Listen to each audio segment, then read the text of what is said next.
Hello, my name is Wilfredo Fernandez, student industrial engineer.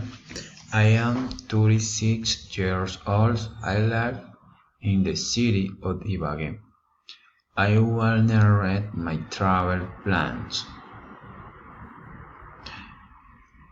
In the next month of December, I will travel to city of Bugavalle to fulfill a religious promise to the sanctuary of Lord Miracles. I will stay in the hotel in the city. I will carry little log and my camera.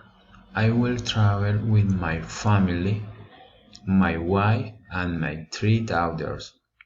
The activity that I will carry out will be basically to visit the sanctuary and visit some of the most attractive places in Buga.